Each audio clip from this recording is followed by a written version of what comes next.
hear you, right? Talk for me real quick. Talking real quick. Brilliant. Okay, awesome. Here we go, ladies and gentlemen. Game 2 of the finals. Let's get into this. We need... Standard. I think this should be the standard one. Mm-hmm. Yes, indeed. All right, ladies and gentlemen, boys and girls, worshippers of all ages, welcome to Game 2 of the International Finals here. We're looking at OHBOY and Rain playing for the big prize money here at the top of the bracket. $40,000 on the line between these two teams. Let's take a look at OHBOY in the green. Running a 4-destroyer lineup. Janier's Ragnar there on the right-hand end of the line. Toth and a Ragnar next to him. Very similar builds. Janier actually has gone for range. Toth going for fearless brawler. Toth not using Jersey Mike, which is interesting. Mm-hmm. Botto's Delny also going for gun range. And all the way on the left, we've got Dennis's Gearing running a much more traditional smoke and torpedo and max stealth build. He's backed up by YOLO's Des Moines. Same kind of unique upgrade build we've been seeing. Balanced Department's Des Moines and a very basically identical build. Over here on the right, Reunited's Moskva. Unique upgrade. And all the way in the back, Colombo, that's Controller. Unique upgrade and survivability. And then we have Eternal Titan's Brick. That's our little fun word, how we refer to USS Vermont. She's not fast, she's not pretty, but she hits like a train, and she gets where she's going on her own speed. What do we got in the red, Zath? Talk to me about Rain. Before we move to there, quick look at that Vermont Eternal Titan. Put on that unique upgrade. Let's go. 10% reload boost. Anyway, yeah, look at that. Very nice. To the south, Rain up a game is bringing Antaro's Delny with, which one is that one? I think that's Kuznetsov.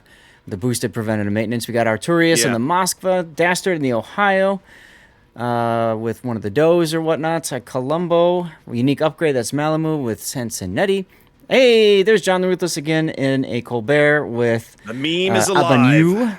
Yep, he's got Abanu for the survivability expert boost and his range. For amazing and unique upgrade Des Moines with Doe or Halsey, Lucar and unique upgrade Moskva. And then in the front of all that is Gangbang's Delny. We've seen him do a lot of things already. And then Ship Shady's Gearing KOTS build as Double Ragnar and B are radared early. Yep, got an early radar from Artorias coming out, trying to prevent the quick cap from OHBOY here in the middle of the board. They may not be able to prevent it, but they're certainly getting their pound of flesh, making OHBOY pay for this play. Mm-hmm.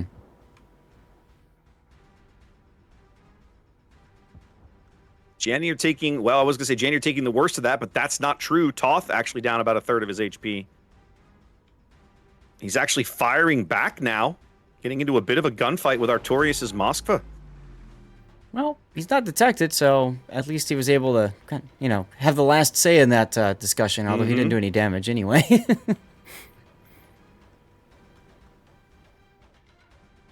First points here going to Rain in Game 2. Gearing Delny rush to D means that they start ticking up points early. A little bit different than the team deployments that we saw in the previous best of three, the third place match, right, between Resin and Tivat. They've also just played this map. They each took more ships, more firepower to the A line. Both teams here committing significantly heavier forces over to the CD flank, the 7-8 line. Now, this is what I've typically seen more of, which is a team tries to capture the CD side, and they use the island, the big chain of islands as a divider on the map. And you don't care if the other team has the entire other side of the map as long as you control the 2 points, C and D. Well, once you own C and D, if you can kick the opposing team off of this half of the map and use that as a base for scoring points, it becomes, I won't say easier, but the jump from there to B is not huge. You've got great lines of defense to defend all of those caps from this island chain along the 6-7 line. So this little holy triad, right, of caps here, the B, C, and D cap, like, this is where the points are in this map. And teams aren't stupid. They know it. All right, John the Ruthless being smoked up in his Colbert. He just needs somebody to shoot at. Doesn't have anybody yet. YOLO's Des Moines probably in a good position over there, but they don't have eyes on him, nor do they have eyes on Eternal Titans Vermont back there. No. Oh boy, steps on B again. Now, Toth back onto B. Both Ragnars back onto B. They're going to get it this time. Artorias is Moskva radaring them, but it's literally going to go to waste. Not a single shell fired at these guys. Lucar finally gets some shells downrange. He's going to get some damage, but it's not in time to prevent the cap. Just like that, Oh Boy flips A and B. They have a cap advantage, although Intaro's Delny now contesting the A cap. I like how Lucar was like, no, I wanted to shoot those guys, so he popped his radar. Yeah. And then YOLO gets detected. Ooh. He's going to get his wish. Both some SAP and some HE falling in there as Dastard takes a pretty solid SAP hit from Controller's Columbo, who's now over on the 1 line. YOLO's Des Moines now getting farmed out by John. Oh, I said that. That's not true. John only has 260 damage. What the heck hit him, I wonder? Ohio. Oh, I see it now. Yeah, he took Dastard. an Ohio salvo from Dastard to the nose. So you were talking earlier about those battleships having the ability to just punch. It is there. It's just less often, I suppose. And Taro in trouble, Delny, yeah, in a bunch of trouble here. Got spotted trying to get out of this cap. He's trying to get the Columbo's trying to dunk him. Botto's going to run him down. I don't think he can escape. I think it's only a matter of time. They kind of left him to die over here when they pulled Dastard. Well, Dastard kind of rotated back towards mid. Artorias' Moskva was already pointed that way. And Taro was actually trading pretty well with the AP salvos going in on Botto here. Yeah. But the Colbert salvo's coming in, and that's what's going to do a chunk of damage and put him out. Oh boy, up a kill and up 2 caps here. Nearly a 200-point lead. We're only 7 minutes in.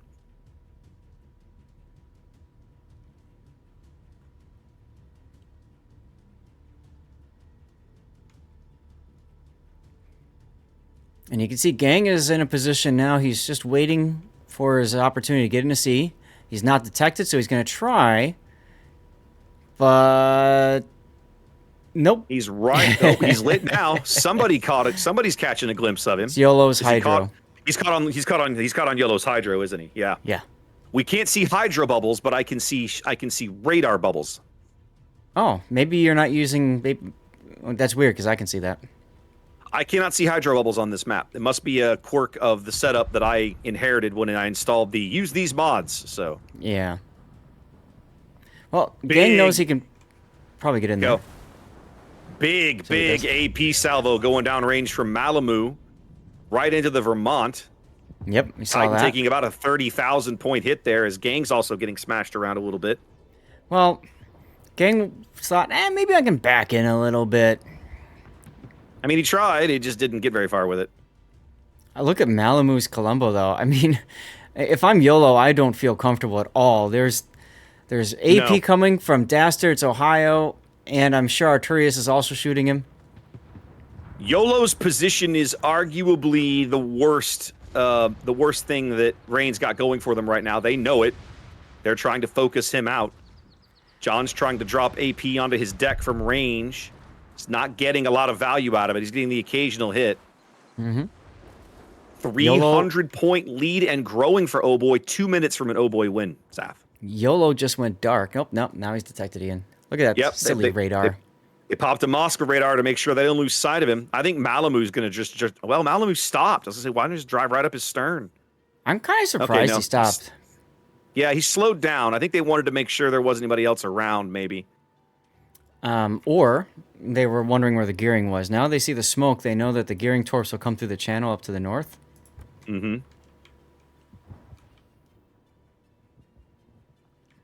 Well, YOLO's burning out. Shells flying every which way. The pick target is YOLO. He does go down. That's Reigns' first kill of the game. Points they badly need, but more importantly, they take a radar and a Hydro out of a critical position for them to try to break into the C cap. They're going to have big problems soon. Toth and Controller wrapping them now along the G line. Oof. Big Artorias just got bricked. They pick up the Ragnar in mid, but Artorias just, I mean, he's in a nose-to-nose duel with Titan. Yeah. And he's just, I mean, he can't handle that. His armor can't stand up to those shells. He can't repel firepower of that magnitude. Of that magnitude. You got it. Well, Artorias is probably, or Titan's probably say, keep shooting, I'm reloading. Well, let's see if Artorias survives the salvo. He does not. Yeah, Titan that's will going to cost probably Titan. go down here. And there he goes. John finally getting in some solid damage out of the Colbert. Oh, John takes a big hit right there. Still in the game. But John farmed 40,000 damage off of that poor Colbert. Dastard now caught all alone in mid while his teammates scramble to try to get back up here to save him. Oh, ooh. The Colombo dunks Reunited's Moskva. That's a huge one. Yeah, Reunited showing just a little too much side there. Just like that, Rain very, very close to having a lead here. Holding down the B cap, ticking up 2 caps. What? That's just like literally just, stop shooting me, please. Yeah, that's just like, oh God, please stop. Please make it stop. But I mean, it's not going to stop. No. Let's see, what's he got? He's looking AP downrange, trying to get shells on the Colombo. I mean, decent. Yep. Torpedoes coming in, but Dastard will go out right here. Oh, wow, he survived the torpedoes for a few seconds. It's the Ragnar shells that get him. Yes, he found their firepower impressive for a minute. As the dust begins to settle, it's about a 90-point lead here for OHBOY. Still anybody's game with 8.5 minutes to go. And you can see the decision now. Gang going to go into B cap, step on the cap. He knows there's really nothing that can stop him. And once he does, Toth is down there, but he's a long way off. His radar's not going to be impactful at this stage. Yep. Colombo, Hydra, or Smokey going up. That's an interesting choice.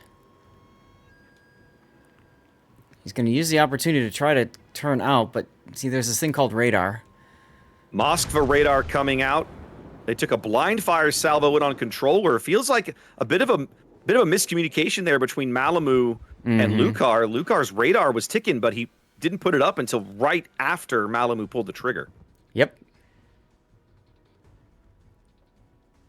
So Controller Kill is going to be able to turn a ship around, but they're still going to lose the cap. Well, I mean, Lucar can't be very excited here to be broadside to this Colombo either, but he has to be to avoid these torpedoes. In fact, he can't avoid them all. He's going to take one in the stern here, I think. Oop. Yep. And one in the bow. Well, he's going out. Yes, he does. That's a big kill for OHBOY. Points they needed. Keeps them in the lead. 150-point lead and shrinking now. Feels like maybe a bit of an unnecessary loss for Rain, Zaf. What's that, the Moskva? The Moskva. Yeah. He didn't have to push out there. No. I think they both saw the opportunity to kill the Colombo, him and Malamu, and they just both went for it. Something I like to do sometimes in ranked. You bait somebody to chase you. This 3-ship element north of C is about to get very, very interesting. What is Ship Shady feels really... What is he doing over here? He's like all by himself. I think he's trying to prevent a wraparound, but yeah, it's kind of odd. Look at Malamu. Look at Bado's torps on Malamu. It's going to take 2. Malamu's going to take a couple, but he'll be all right. He's Italian. He can handle it. He's a pasta boat. Now, this feels odd. This feels odd. Why would you have Bado stop like this? I don't know. I think if you're amazing, I think you get in here, you go for the kill on Bado and try to ram balance. I think that's how you try to play this. You've got to get the kill on Bado before you go, though. Meanwhile, John the Ruthless with AP. Oh, Bado with the ram? Bado's going to go Mr. President. Oh, it's not enough. Oh, it's not enough. Load the AP! Quickly, boys! Load the AP! John the Ruthless takes him down before he can get the ram off. That's a huge kill. What an engagement. Look at that. And Formazing's like, yeah, yep, I did that. I think Formazing Citadel was actually protected by the hull of this Delny. Yes, and the Delny shoved him out of the way. That's amazing. Dennis is going to go out. The game's going to tick over, and that is a Reign victory in game 2, ladies and gentlemen. Wow. Goodness gracious. And John on 1,300 HP. Look at that at the end. He's still alive. Of course he is. Of course he is. I'll tell you what. He made his presence. The man is a legend. He made his presence felt. Like I was like zoomed in looking at something, and you just see those shells coming, blink, blink, blink, blink, flying everywhere, for sure, for sure. Wow. Well, Zath, I gotta say, you know, if you're OHBOY, right, to this point in the in the international bracket, you've been having your way with the opposition. Yes. And now suddenly you find yourself in a position you haven't been in the entire tournament. You are 2 games down. Yikes. Like, I can't feel very good. I mean, you're going to go home with a big chunk of money no matter what happens. But still, you want to win, right? You want more money. Everybody wants more money. Right? Very true. Yeah, very true. Why not? Everybody wants the good stuff. Meanwhile, in the 3rd place match, Resin is up 2-1 over Tevat. Okay. I'm assuming they're Tevat won game 3 then. So Tevat won game 3, and they did count game 2 as a forfeit. Yes, game 2 was a forfeit. We watched them call that. Right, but I mean, that means Tevat won game 3. Yeah. Yeah. Interesting. So Tevat won game 3. Okay.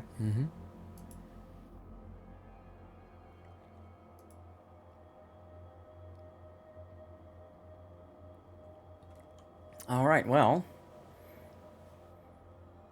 I want to see something here. I'm gonna see what I can glean from these replays when they get posted. Okay.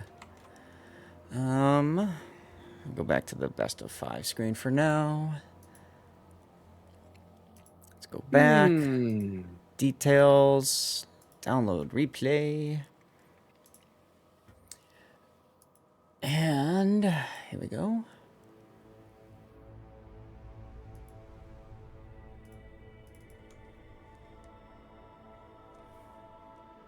John the Ruthless, 87,000 damage that game. Yeah, I'm looking at. I'm keeping an eye on. Of course, the official stream is still behind us, and I'm keeping an eye on the damage total as well. Of course, I could look at my own stream too if I wanted, I suppose.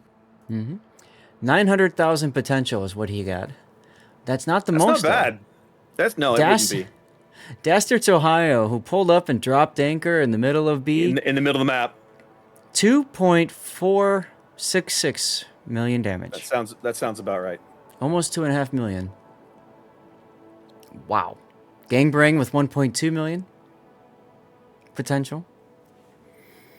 The player of that game, though, Malamu and Dastard, the battleships you were just talking about, smashing out, doing the damage. Malamu scoring 127,000 damage, and Dastard with 110,000. Malamu had a really, really good game in Colombo that game. He absolutely made his presence felt. And I'll say this, I felt like, both Vermonts were impactful in that game. Yes. Different times, but both impactful. So Eternal Titan had 77,000 damage compared to, where's the other battleship? That was the Colombo. Controller Kill had 118,000. So he did a little bit. Both Vermonts. I'm in the wrong game. Yes. Reign ran Ohio Colombo, not Vermont Colombo. Correct. So Dastard with the Ohio, almost 11,000 damage. Yeah, and the Colombo, Malamu with 127 and change. Yep.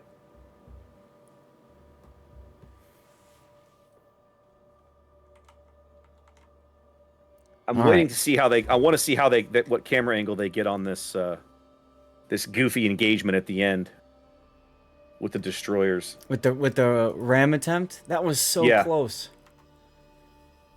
That was so close.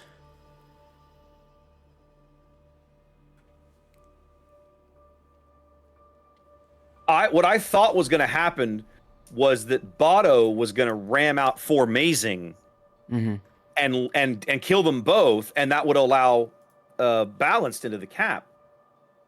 I'm sorry, is that balanced? No, that's yeah, balance. But it didn't happen that way. Here it There comes. wasn't enough. I guess he forgot his ram flag. No, that's a different one.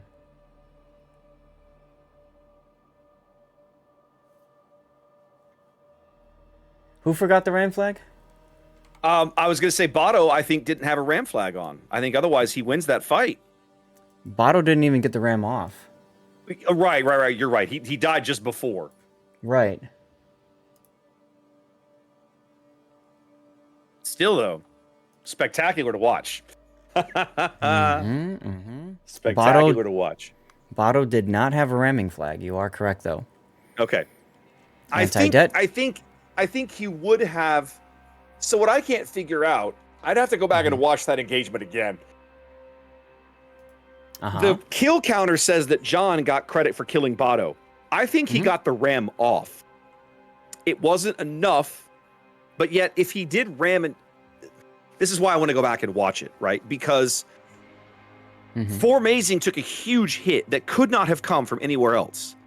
Maybe I missed it. Maybe Botto citadeled him with his AP close range, like right at the very end. That's a possibility. I need to go back and look at it. Botto did get 106. Okay, he got 106,000 damage. Okay. Let's see. I got to get a calculator here. I'm going to add up some numbers. Come on, stupid thing. There we go. He got 15,000 and change with AP, 43,000 and change with HE, and about 40,000 with Torps. That's 98,000 damage. Okay. So, and then plus 8,000 fire damage. That's 106,000. Yeah, so he didn't get the ram. He didn't even touch him. Okay. Yeah. So he didn't get there. He must have just gotten in a big AP salvo right at the very end, right before John's last shell clipped him. Because they're so close together when he died, I thought he had gotten the ram off. The kill marker says that John killed him, but they died so close together, I thought he had gotten the ram off. But at almost the exact same moment, Formazing took a big hit. And balance wasn't enough, didn't have a good enough angle to be citadeling him yet. It must have come from Botto's guns at the last possible second.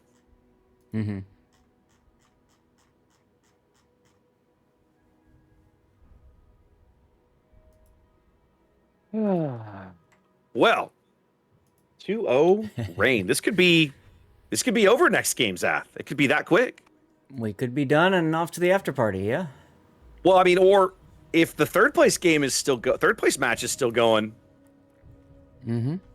Just saying, you never know. That is indeed a possibility. I'm gonna move this screen over here. There we go. Yeah, I'm watching, let's see, how can I put this up?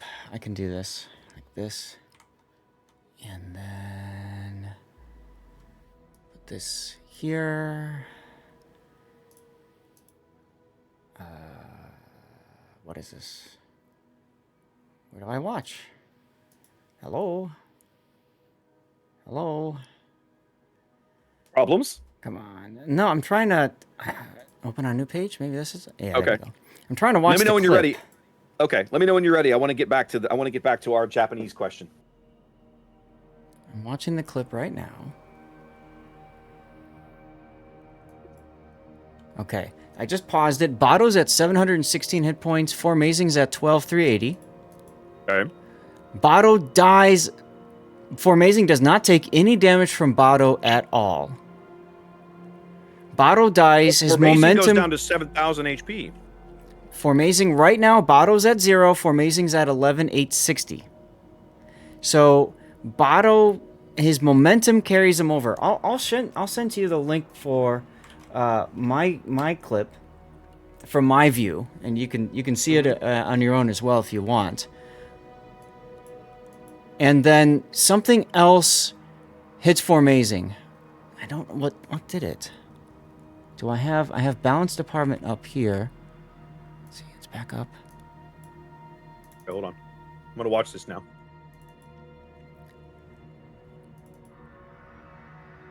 So Bato is dead already, and Formazing takes some hits, and I'm wondering if that's balance department, or you know how the game doesn't register every shell anymore? Yeah, okay, I see it now. Bato's dead. Formazing is at 10,880. Balance department has just fired his guns. So that might have That's been what what it hit is. Formazing, but it just didn't That's what it is. render. I'm watching it from the reverse angle, but what happens is it's a full HE salvo from balance, and they're full pins.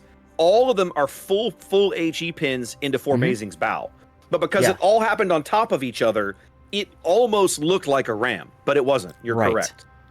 Right. And then Formazing is pinned up against the island with only his stern turret available. He switches to the AP, and Citadel's balance out. Yes. Probably while laughing maniacally at the same time. I mean, I would have. I'd have been laughing hysterically if that had been me. Because that would have been hilarious. Like, if that had been me in a game and my like just playing on stream, I would have been just cackling. It would have been ridiculous. Yeah. Moments like that are one of the reasons you play this game, because it's always a ton of fun.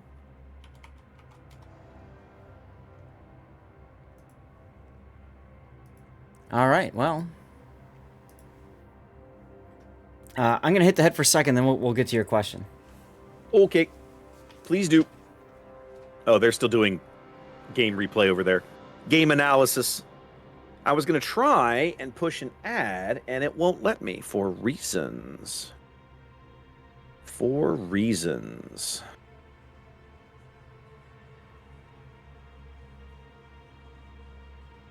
Love it.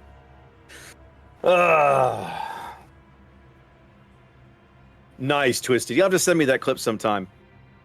John lost hit points when they rammed. I love it. All right, so when Zath comes back, we're going to talk about this question. I'm going to start talking about it now, just to refresh your memories. The question was asked in chat, and I'm going to go make sure I get it right, because Xanda passed it on to me to make sure that I would see it. He said, are Japanese ships just not competitive enough for King of the Sea? CSI KOTS edition. Huh? What? So my chat he says CSI KOTS edition, because we just watched the. Yeah. We're talking so much about the back and forth and what happened and all that. What happened? What actually occurred? So, in my opinion, it's not that Japanese ships are not competitive enough. It's that they are perhaps too specialized.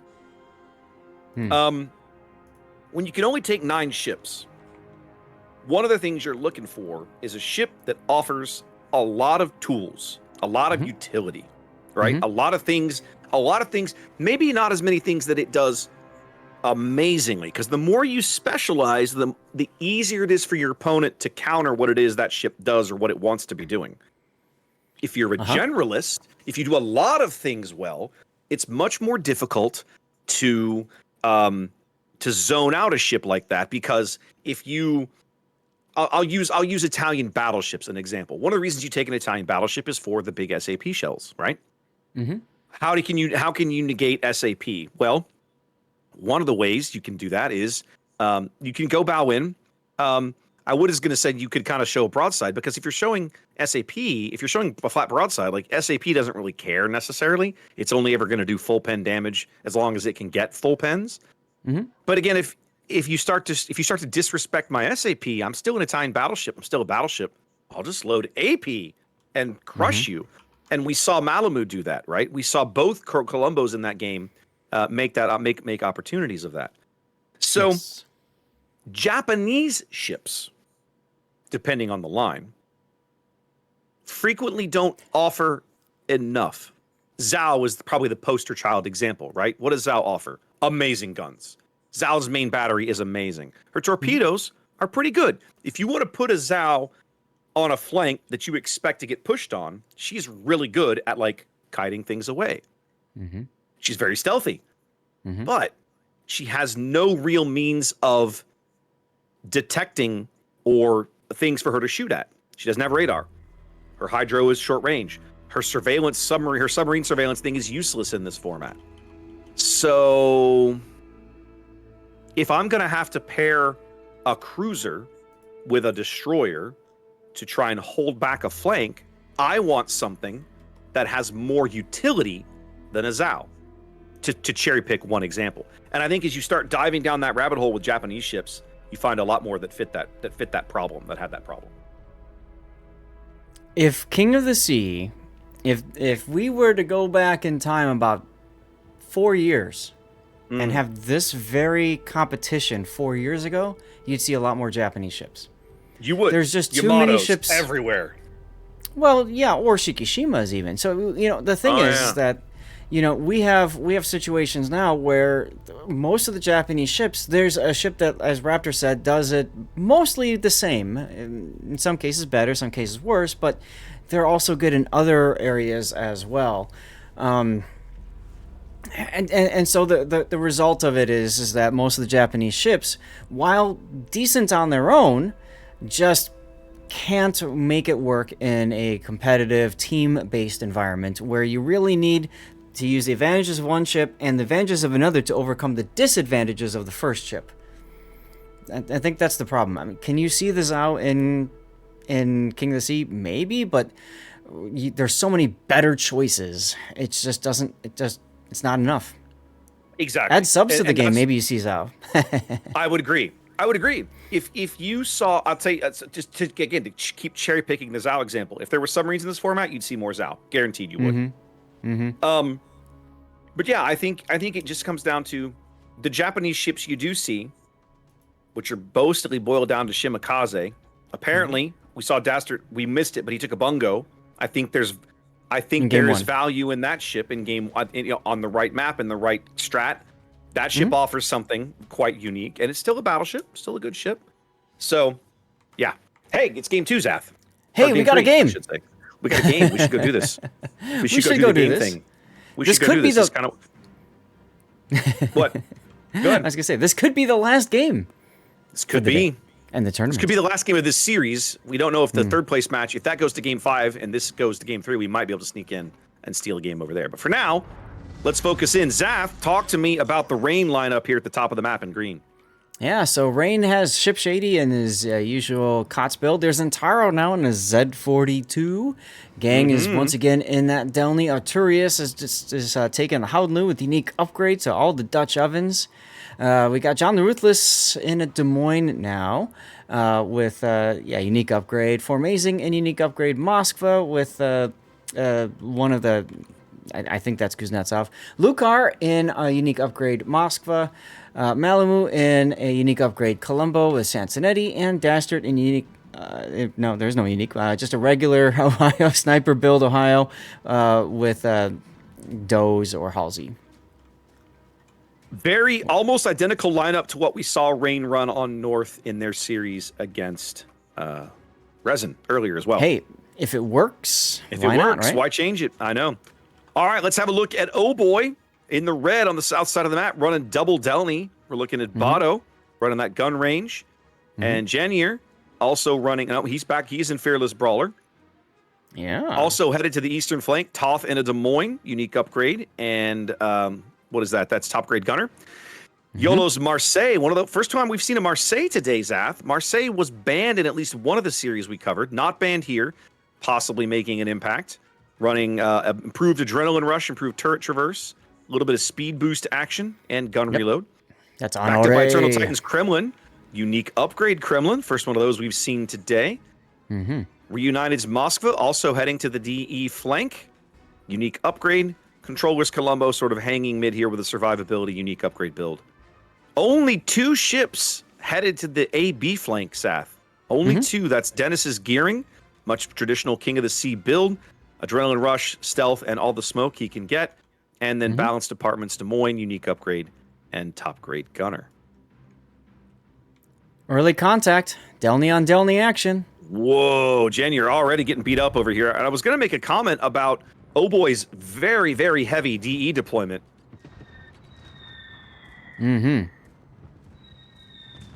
taking some Des Moines pain here. Toth got him lit up because he fired his guns. Gonna have to take some punishment. Not as much as Janir took. Wow. Not as much as Janir took. Whole bunch of ships saw him and said, yes, please, I think I would like a slice of that. Well, so you're talking about the Marseille. In the first game that we didn't cover, there was a Marseille from OHBOY, and he's the one that died at the very end to clinch it for Rain. Ah, okay. Mm-hmm.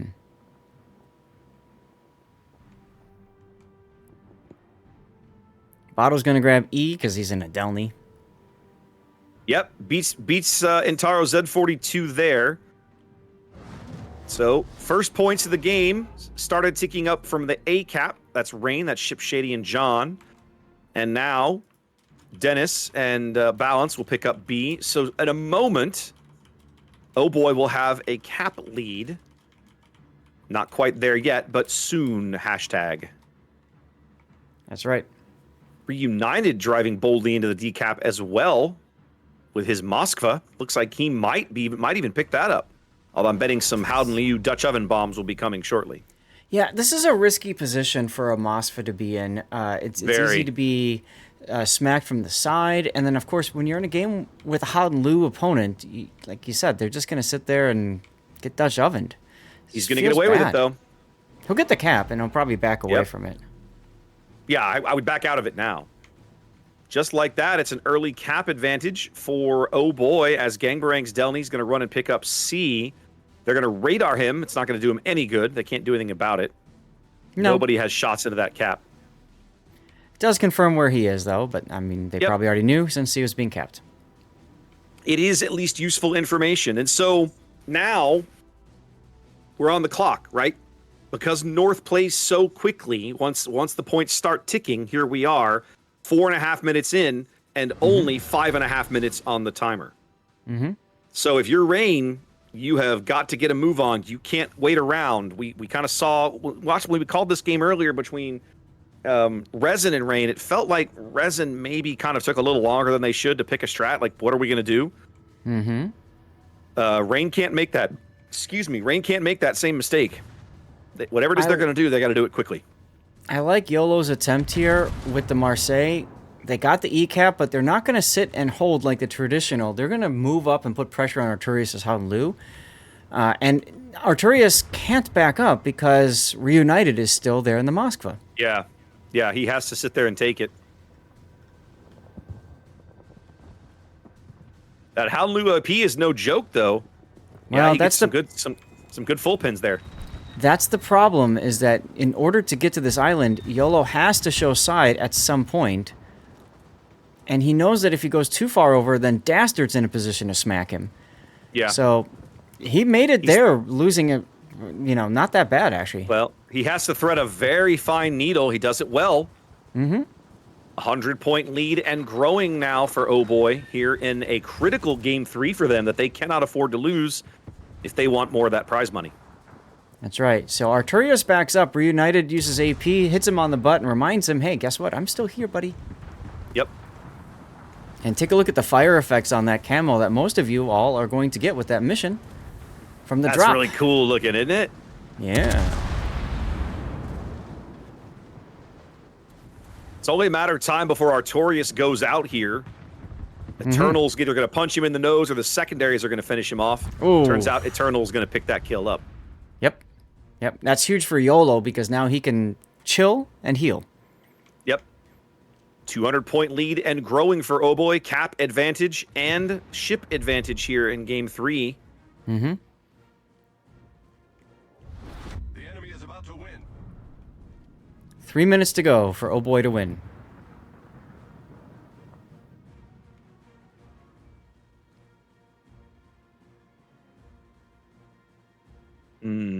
I'm looking at this from the perspective of Rain. Like, okay, how am I going to break back into this? How am I going to... Is there someplace I can pick up an easy kill? Not really, right? There are places I could try, but easy's not the word.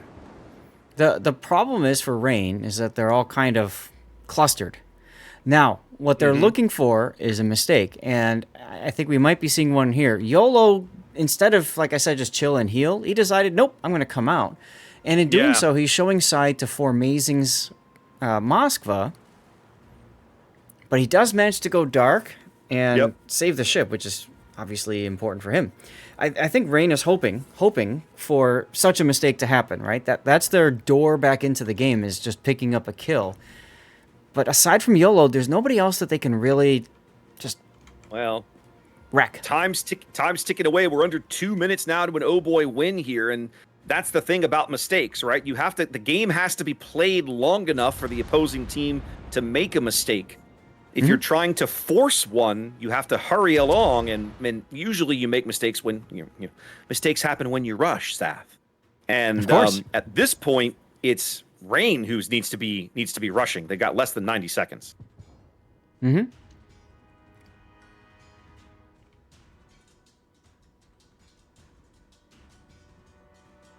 Lucar takes a big hit there.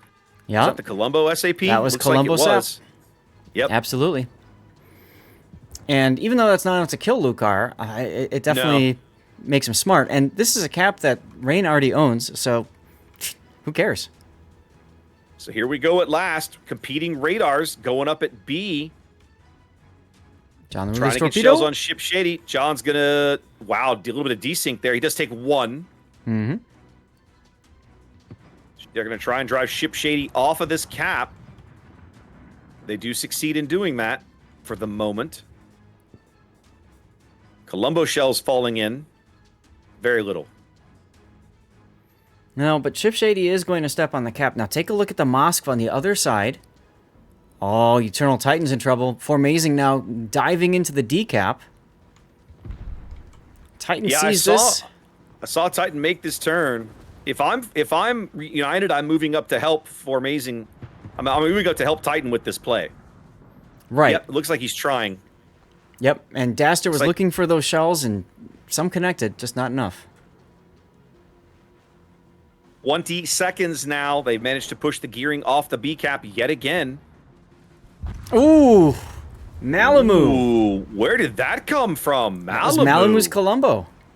Wow, right through the deck or through the nose? That's a surprise. Right through the nose. You got it. It buys them some time, but seconds only. We're still 35 seconds now from an oh boy win here as Intaro going to take his Z42, drive directly into the E cap. Is he going to set up behind the island? He's just going to hold the points back. Again, that buys them a little more time. Mm-hmm. Rain having a bit of a Rogue One moment here. Going to take the next chance and the next and the next until the fight is lost or the chances are spent. That's right. 12 YOLO. seconds now. They pushed Intaro off the cap. Mm-hmm. I like seeing YOLO popping his heel here. Even Yeah, though it's over. he's not going to get max out of it, it's important to just have it running. Towards the end game, you just pop every consumable you have. Who cares? Well done. Well done from Oh Boy. Solid looking win, Zach. Yeah. Maybe a little bit of mistake losing the Kremlin, but I tell you, they punching out the Haodlu allowed them to comfortably sit in E, rack up some points, and then that's all they need. They just kind of coasted to a win at that stage. Well, this is one of the things that I've seen a lot of teams really struggle with, right? Which is, we got to the E cap, now what? And you're up Yeah. against somebody that holds a spot, and then it turns into a war of attrition. Who can farm out the other first? And it's boring to watch, it's boring to cast, and it's even more boring to play.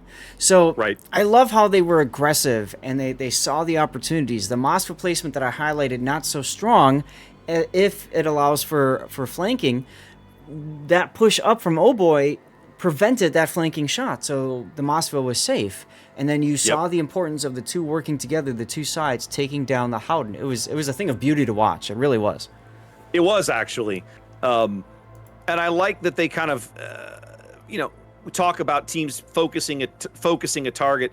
I think one of the things that you can tell when you're watching an experienced team versus a team that's been doing this a while and certainly hasn't, a lot of organization to it, is what target they select to remove from the board, right? A lot of times when you're watching early King of the Sea, early tournaments, Teams are simply firing at what they can see. Mm-hmm. As you develop, as you get higher in the ranks and you watch more games and you watch better teams, you learn, you watch them develop this skill where it's like, once they've seen where you deploy, they look at the map and go, that. Either to them it's a weak point, or it's a ship that they're like, I can get that guy.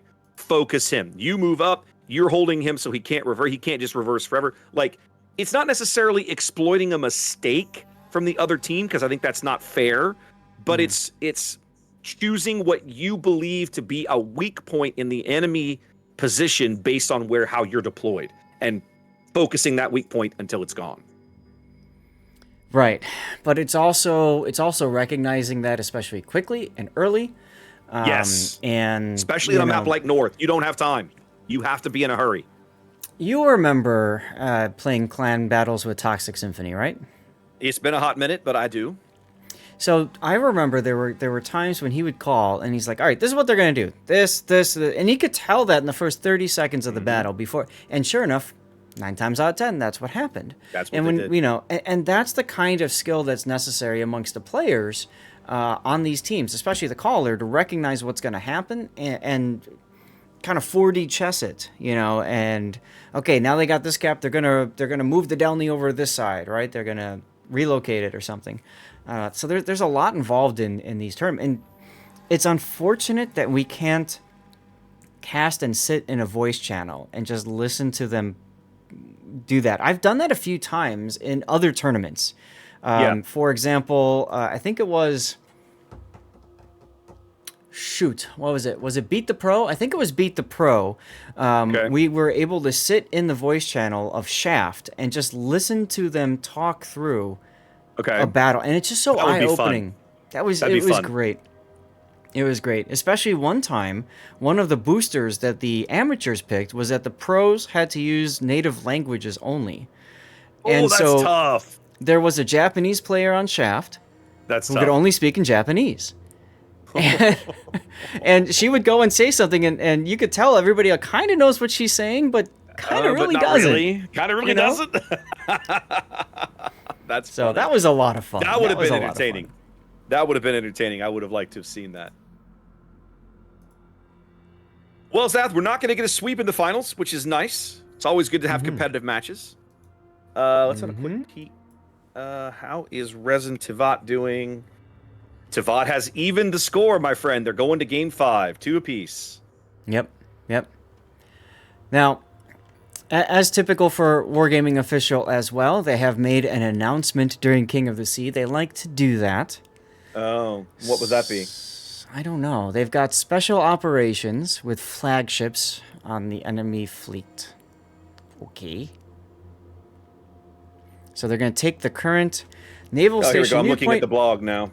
Newport, Raptor Rescue, Ultimate Frontier, Hermes, Aegis, and Cherry Blossom, and they're going to add flagships to them. Okay. Oh, so we're gonna have boss ships to fight. Yeah, kind of like what we did at TwitchCon with the World of Tanks. Do you remember when we were in Belgrade last month, having the conversation, having Chrysantos' presentation, right? And him giving us the percentage of players that only participated in PvE. Yeah, a lot higher than you thought. Do you remember if we're allowed to tell that number? I don't remember. We're not. Okay, that's unfortunate. I was surprised at how high that number was. But I think it's important then, knowing how high that number is, that they lean into this sort of thing. That they give some interesting things to do to, to the PvE guys, right? Because they are a non-zero portion of the player base. So the one thing that we've been allowed to share specifically was that I think they said it was like 50% of all players in World of Warships right now have played since, what, 2015? No, 2017, something like that. I think it was like they created an account between, 2017, 2018 is when they started. Something like that, yeah, something like that. And then 25%, 1 quarter, have played since the very beginning in 2015. Myself included. I'll raise my hand happily on that. So Same. Been here since open beta.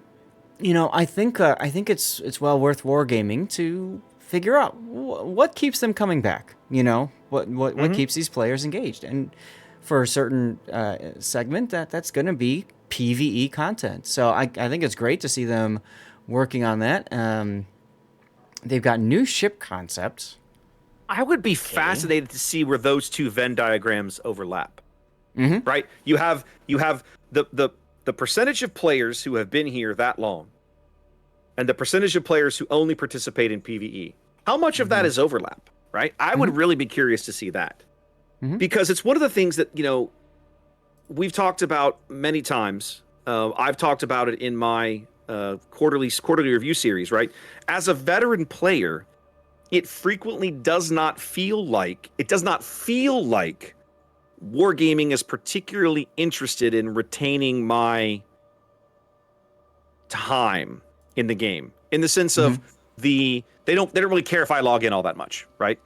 But when you talk to them, when you ask questions, they specifically say, no, it's critically important that our veterans continue to, like veterans, not like military veterans, like our veteran players continue to show up and log in, and we want to take care of those people. And I found it fascinating.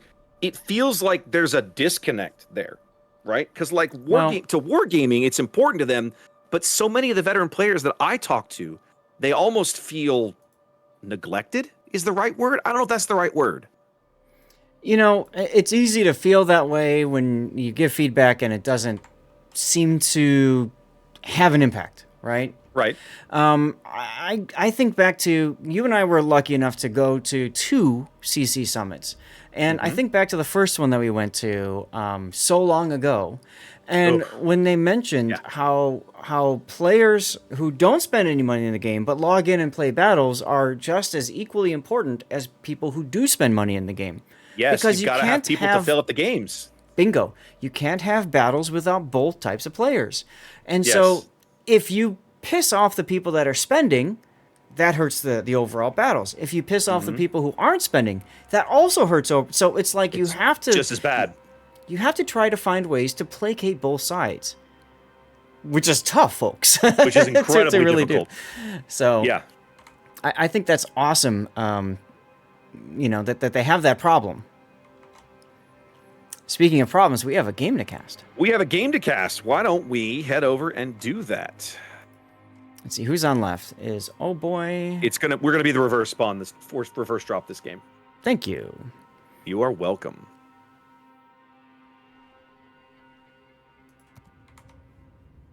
All right, ladies and gentlemen, boys and girls, worshippers of all ages, it's game 4 here of the international finals of King of the Sea 17. We're playing for big prize money here. The winner of this match will go home with 40,000, and the second place team, the loser of this match, will go home with a paltry $20,000 in cash. Taking a look at Warriors Path, Zath, talk to me about the OHBOY lineup here in green. I gotta say, having secured 20 grand, I'd be pretty happy. But anyways, I'd be pretty happy with my day. I'm not gonna be upset. And remember, these guys didn't even participate in the regionals 2 months ago. It's amazing. It's amazing. Important lesson for any team that thinks, we can never make it. Yes, you can. All right, OHBOY bringing with them a gearing with your unique upgrade. Yeah, your KOTS build. Both of them doing that one more utility than the other. You've got Toth and the Ragnar, similar build we saw before. YOLO unique upgrade. Tenchi War unique upgrade. YOLO not using the does, it's kind of interesting. Balance in unique upgrade Des Moines. Reunited in unique upgrade Moskva. With Kuznetsov. We've got Eternal Titan and our Bungo. Those of you Japanese enjoyers, here we go. Eternal Titan in a Bungo with Yamamoto. And then Taylor Swift in the Colombo unique upgrade. Yes, sir. Start working on my Japanese. Hi. All right. Arigato. Okay. In the red, in the south spawn, Rain on the cusp of a victory. Couldn't quite get there last game. Trying again here. Having a look at the east flank, fronted by this Sheep's Shimakaze with a very torpedo-centric unique upgrade build, backed up by Ship Shady's gearing. Let's see, a little bit of smoke, a little bit of torpedo power. Yep, looks good. Svea, that's Lucar. It's the first time we've seen Lucar, I think, play anything other than Moskva all day. But he's running a Svea directly up the 4-5 line. Formazing also heading over to the A flank in a fairly standardly built unique upgrade Des Moines. Dastard in a bungo of his own. There's something in the air around here, Zath. Well, he is running so these guys are running. Are they both running? No. The little plane, their plane mod in slot 1. They both are. That part is true, yes. Yes, they both are. Dastard running, going for some survivability, almost max survivability, but running heavy AP there in that third row. Is that what I'm seeing? That is correct, heavy AP. So he burns longer, floods longer, takes less damage from them, but his AP shells hit harder. Interesting. All right, well, Malamu opting for a brick. One of the first times we haven't seen a Columbo in this game, or a Columbo on one of the teams this game. So yeah, we've got Malamu here playing brick in the mid. Arturius is Moskva going to go set up here south side of B. And a little bit of token resistance over at C. That's going to be John the Ruthless's Svea. And a quick correction, there is a Columbo in this game. That would be Taylor Swift. Well, I meant usually each team has a Columbo. We have that's not a thing right now. Well, Dastard put the plane up, a victory. Yeah. It's YOLO. Got some good shots onto YOLO. Now, Zath, refresh everyone's memory, just in case folks haven't played the Japanese battlecruiser line. That plane functions a little differently than most spotter planes. Yeah, it noticeably tightens up dispersion. So essentially, if you know how to aim well in a battleship and you're good at hitting your shots, a bungo essentially makes you a sniper, like an uber sniper. We talked about Japanese ships going into specialization, and there you go with Dastard. Here you can see the shell coming in right now, a salvo. Just falling short. Now, that was a blind shot because YOLO was not spotted, so he was just guessing. Yep. So the important thing is that without that spotting plane, it's not as useful. So you have to get in the habit. A lot of random and ranked players, they only use spotter plane to either see over an island or to extend their range. But for a bungo and that Japanese battlecruiser line, you need to get in the habit of using that plane anytime you want to shoot something and really hit it. Yep. It tightens up their dispersion. They get a dispersion bonus when that thing is up. So already... Rain working on a cap advantage. Sheep's Shimakaze grabbing A. In a moment, Gangbarang's Delny will pick up B. They used a radar to drive him off earlier, but it was only a matter of time. Oh! Whoa. YOLO taking another good hit from Dastard here. Yep. Already having put 30k into YOLO back there. And there we go, up 2 caps just that quickly. 4 minutes gone. Rain building a lead here in Game 4. Now, the big thing about YOLO's position, he's trying to back up now. He can't back up too much farther because you can see Malamu with his plane up in the Vermont. He's ready for when YOLO backs up too far. I don't think they know Malamu's back here yet, so no. I think YOLO may end up making this mistake just because he simply doesn't know it. Yeah, it's about to happen. Malamu's lining up for this shot. YOLO's absolutely backed up far enough now. All he needs is to be spotted. Right. Yeah, they can't spot him. They have no eyes. They need a Moskva radar, maybe. The Moskva radar would do it, but it's 75 seconds away. You got it.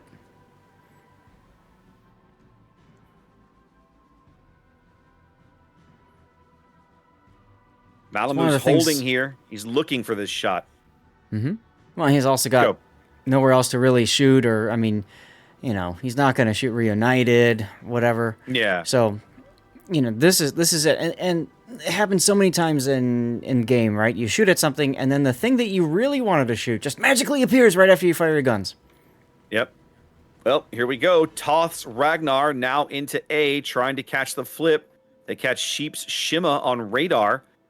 That gets Toth to open up with his guns. That's going to get him reset, or at least pushed off the cap for a little bit by Sheep's teammates that are lurking around the cap. Look at these gearings just sliding up and down the map edge, Zath. Oh, yeah.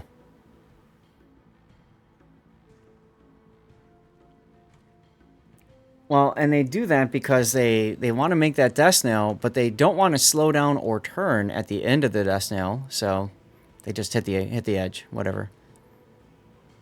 John the Ruthless not able to defend C, but not really ever intended to. Just sort of over here to be a bit of a tripwire speed bump and a harasser. You got it. 200 points and falling further behind our OHBOY here in game 4. Now Malamu getting the shot he was looking for on YOLO. Good things come to those who wait. Yes, they do. They do indeed. Poor YOLO just getting abused this game. Down to 8,000 HP. Has he been through all of his heals? He's got 2 left, but his next one is 40 seconds away. It's enough time for Malamu to reload. No, well, the problem is they've lost sight of him, right? Because with the radar down, they can't spot him back in that channel. But if I'm Malamu, I might take the shot anyway. Looks like he's turning instead. Ooh, John got smacked. It's kind of inevitable, I think. John almost feels like a sacrificial lamb on this flank. Svea is a fun boat, but like anytime the smoke is not there, it's rough. Yeah, Malamu did take the shot. There we go. I had the team names wrong.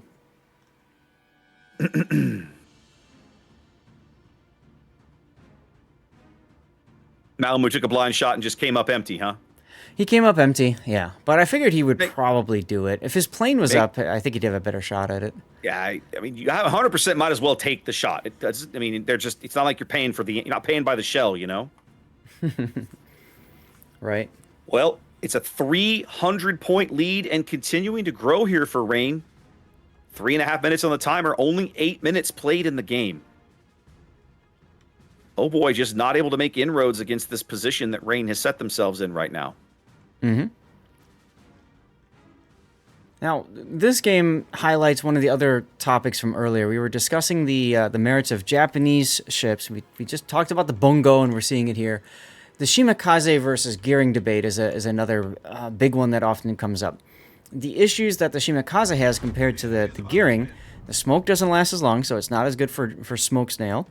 The concealment is fine. It's actually probably, I can't remember exactly if it's even 5.6 and 5. Yeah, it's even with the unique upgrade gearing. Could be even. The big thing is, it's got the engines and the ability to relocate, and it's got more torpedoes that can vomit in the water, especially with the unique upgrade.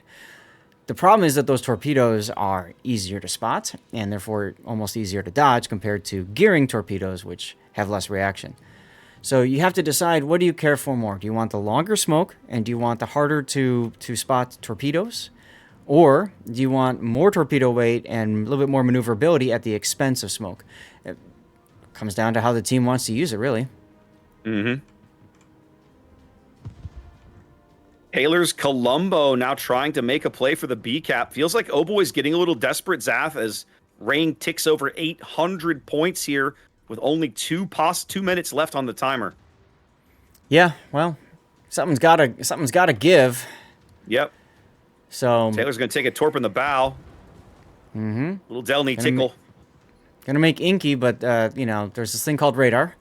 More torpedoes coming in. These are Svea torpedoes, I believe. Gonna take 2 of those? No, just the one amidships. Just the one. DCP still active, so no flooding on that.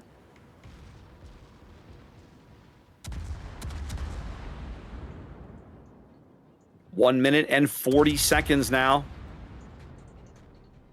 Reign just needs to hold on, defend what they've got, as now, which gearing is this at A? This is Botto. He's lit. He's well inside the Des Moines radar range. Formazing spotted there. Broadside to balance department. I can't imagine this is going to go well. They're going to push the gearing off. Balance choosing not to engage. Yep, and the Colombo goes down. Yep, there goes Taylor Swift. Now, they may bag Arturius. In fact, it looks like it's going to happen. 44 seconds. 2 fires. They're going to get him. There he goes. Okay, time extension. Time They extension. still need to step on B and A. They're going to have to stop both caps, Sath. They don't have the ships for it. Well, Botto doesn't have the HP for it. He's there, but No. he doesn't have the HP. No. And there's really nothing at B that could do much about it. Toth is going to try. At B? Yeah, I see it. Less than 60 seconds now.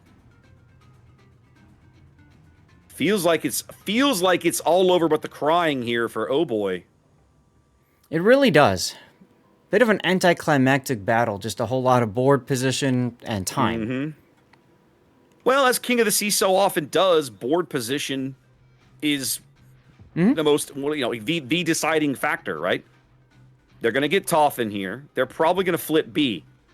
But again, like we saw earlier, all Rain has to do, we saw back in, was it game 2 in Sleeping Giant, Rain just has to sit on A, and they'll win, and they'll still win in less than a minute. Sit on A and don't die. You got it. And sometimes that's really hard, especially in a clan battle environment. Don't die is difficult. But yes, I think they've got a good position here. Balance department's in trouble. 20 seconds to go. getting rid of balance would speed this timer up. It would actually end the game. That would be done. Yeah, exactly. Yeah, they're 12 seconds from a win here, so it's not necessary that they get this kill. It's over. They'll never get into A, and that's the game. Well, there it is. Mm-hmm. We have Rain new Kings of the going home Sea. Indeed, Rain is your new Kings of the Sea in the international world. They're going home with the top prize money. Rain certainly going home disappointed, but not broke. Not by any stretch of the imagination. Taking home $20,000 for their second place showing here. Solid showing, given that they didn't even play in the regional tournament. Oh, absolutely. All right. Where is my... There we go.